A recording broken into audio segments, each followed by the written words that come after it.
Hello students, welcome back to the virtual class. Economics chapter number 5, poverty is going on, and in that we are understanding about the indicators of the poverty. That means we are understanding about certain parameters by using which we can understand whether the poverty is there in any nation or not, અને જો છે તો કેટલા extent સુધી છે. Right? આપણે સમજીએ છીએ કે there are different parameters કે જેનો યુઝ કરીને આપણે જાણી શકાય કે poverty કેટલી છે નેશનમાં. એની અંદર આપણે બે indicators શીખી ગયા છીએ ગઈકાલે. Right? In today's session guys we are going to understand two more new indicators, right? One of them is life expectancy and infant mortality rate, and the second one is medical facilities. આ બે વસ્તુ આજે આપણે સમજવાની છે, right? So let's start with the life expectancy and infant mortality rate. Chapter 2 ની અંદર life expectancy એટલે શું અને infant mortality એટલે શું તમે શીખી ગયા છો. તેમ છતાં let me tell you once more. Life expectancy એટલે કે બાળકનો જ્યારે જન્મ થાય છે તો એ બાળક આજે જો જન્મ લે છે તો હવે કેટલા વર્ષ સુધી એ સારી રીતે જીવી શકશે, right? Besides the accidental death, બરાબર? કદાચ માની લો કે નેચરલ ડેથ આવે તો કેટલા વર્ષ સુધી એ માણસ જીવશે એનું એક્સપેક્ટેશન. અને ઇન્ફન્ટ મોર્ટાલિટી એટલે કે each year out of the living born children, out of 1000 children, how many children die before the completion of the 1 year's age. એટલે કે દર વર્ષે જીવતા જન્મેલા દરેક બાળકોમાંથી હજાર બાળકો લેવાના અને દર હજારે કેટલા બાળકો એક વર્ષની પહેલા મરી જાય છે એને આપણે ઇન્ફન્ટ મોર્ટાલિટી રેટ કહીએ છીએ. તો એ બેના આધારે આપણે હવે પોવર્ટી આઈડેન્ટિફાય કરશું. પહેલી વસ્તુ સમજી લઈએ ગાઈસ કે લાઈફ એક્સપેક્ટન્સી ક્યારે વધારે હોય? જ્યારે નેશનનું ડેવલપમેન્ટ સારું હશે. નેશનનું ડેવલપમેન્ટ સારું હશે તો ડિફાઇનેટલી એ લોકો મેડિકલ સર્વિસીસ સારી આપતા હશે, ફૂડ સારું આપતા હશે, લોકો પાસે વર્કિંગ ઓપોર્ચ્યુનિટીઝ હશે જેમાંથી એ લોકો મની અર્ન કરતા હશે અને એ મનીનો યુઝ કરતા હશે પોતાની હેલ્થ પાછળ, બરાબર? તો એની લાઈફ એક્સપેક્ટન્સી વધે.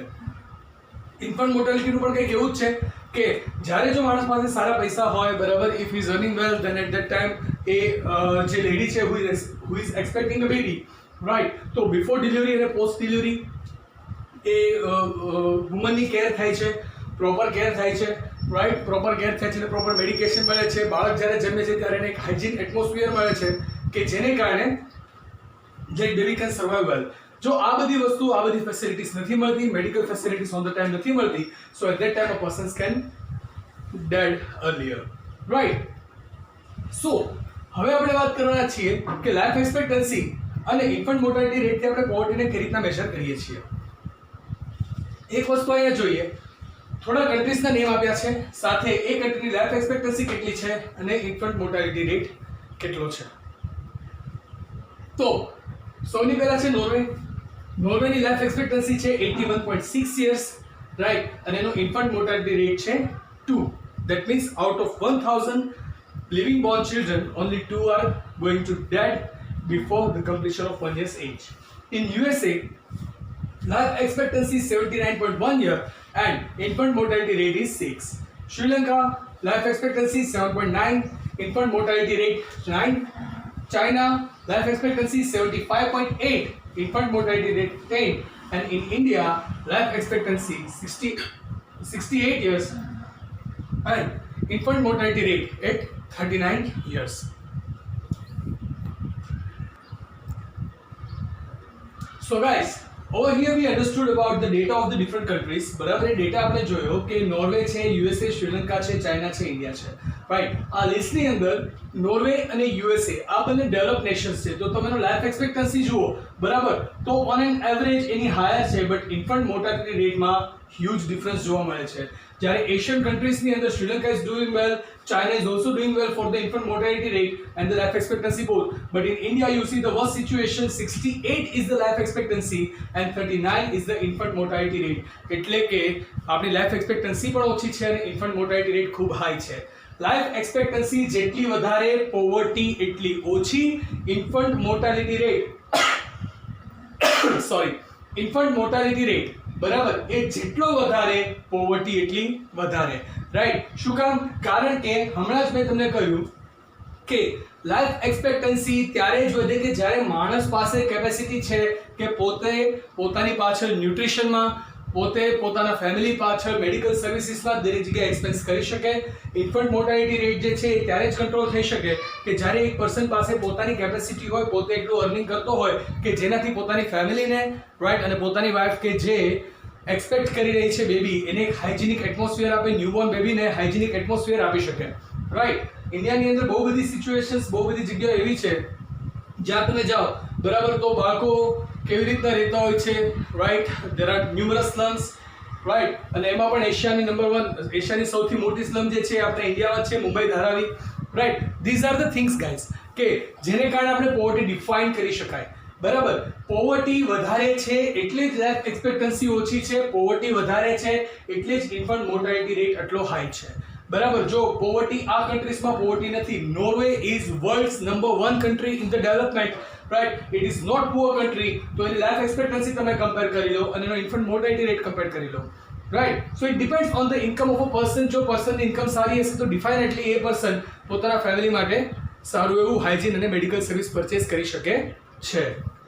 Right, this is the data which has been compiled from the Human Development Report of 2015 as well as Economic Survey 2015-16 and www.dataworldbank.org World Bank ની સાઇટ છે, બરાબર, કે જેની અંદરથી પણ આ બધી માહિતી મળે છે, right. So guys, this was the third indicator, life expectancy and infant mortality rate. Now let's jump towards the fourth indicator, that is the medical facilities, right.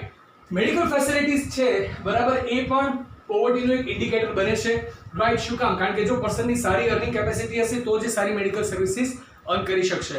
અને જો દેશમાં જેટલા લોકો છે બધાનું અર્નિંગ સારું હોય તો નેશનનું ડેવલપમેન્ટ થાય અને નેશન વાઇડ સારી મેડિકલ સર્વિસીસ એસ્ટાબ્લિશ કરી શકાય, રાઈટ. તો કન્ટ્રીની અંદર કેટલી પોવર્ટી છે એ આપણે મેડિકલ ફેસિલિટીથી ડિટરમાઇન કરી શકાય છે. કારણ કે જો લોકો પાસે પૈસા સારા હશે તો they can study for the ડોક્ટરી, રાઈટ. એની પાસે પૈસા હશે તો એ ડોક્ટર માટે ભણી શકશે. અને ભારતની અંદર ડોક્ટરનું ભણવું એટલે યુ ઓલ ગાઈસ નો, તમારા ફેમિલીમાંથી કોઈ હશે વર્ષ આસપાસના બહુ બધા એક્ઝામ્પલ્સ જોઈએ છે. There are ન્યુમરસ millions of rupees they are asking, right, for the education of the doctors.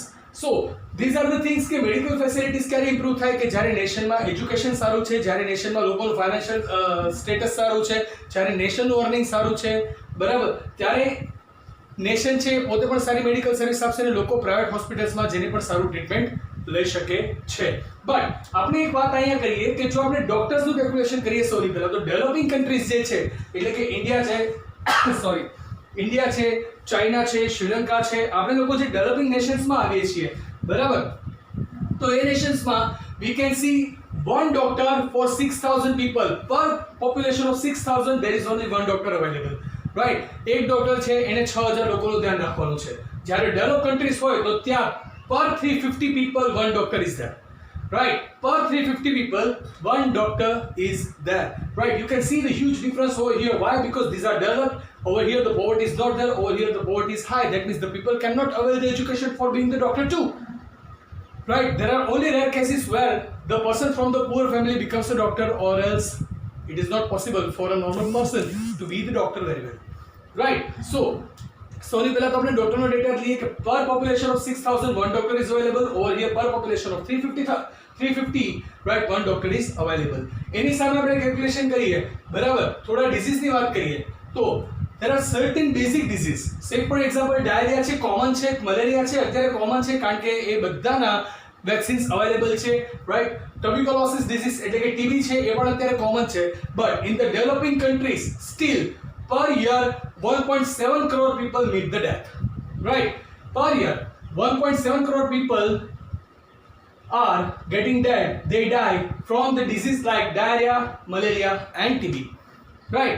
But if we talk about the world data, total 2.3 crore people are suffering from AIDS. Total 2.3 crore people approximately are suffering from AIDS. Among them 90% cases belong to the developing nations only. જે country develop થઈ રહી છે, જ્યાં poverty વધારે છે, ત્યાં જ maximum case છે, એટલે કે 90% કેસ એડ્સના તમને ત્યાં જ જોવા મળશે. Because no proper form of treatment is found, right. No proper education is given, right. No proper medical facilities are given, right. Total જે medical equipments છે એ પણ મળતા નથી, બરાબર. અને એને કારણે જ this kind of disease take place, right, and that can make the person dead, right. So guys, these two things are working as the indicator of poverty. આ બાજુ જોઈએ ફરીથી તો લાઈફ એક્સપેક્ટન્સી જેટલી ઓછી એટલી પોવર્ટી વધારે, લાઈફ એક્સપેક્ટન્સી જેટલી વધુ એટલી પોવર્ટી ઓછી. ઇન્ફન્ટ મોર્ટાલિટી રેટ જેટલો ઓછો એટલી પોવર્ટી ઓછી, અને ઇન્ફન્ટ મોર્ટાલિટી રેટ જેટલો વધારે એટલી પોવર્ટી વધારે કહેવાશે. અહીંયા પર ડોક્ટર પોપ્યુલેશન જેટલી ઓછી એટલી પોવર્ટી ઓછી, પર પોપ્યુલેશન ડોક્ટર ની અવેલેબિલિટી એટલે પર ડોક્ટર જે પોપ્યુલેશન જેટલી વધારે એટલી પોવર્ટી વધારે રહેશે, રાઈટ. નોર્મલ ડિસીઝથી લોકોનો જે ડેથ થાય છે, રાઈટ, એ એક્સેસિવ ડેથ 1.7 કરોડ પીપલ પર year, right, with the disease like diarrhoea, TB and malaria, right, that shows the high rate of the poverty in the developing nations, right. And one more indicator over here for the medical service only, that 90% cases of total 2.3 crore AIDS patient, right, 90% cases belongs to the developing nations only, right. So guys, this was the today's topic, right. Today we had to understand 2 indicators more and we did it. I hope you guys are quite clear. If you're not, then you can post the public comment or you can contact me personally. I'll be happy to answer you. So I'll see you tomorrow with new indicators. Till then, asking for your leave. So goodbye, take care, have a nice time, stay home, stay safe, keep making notes. Thank you.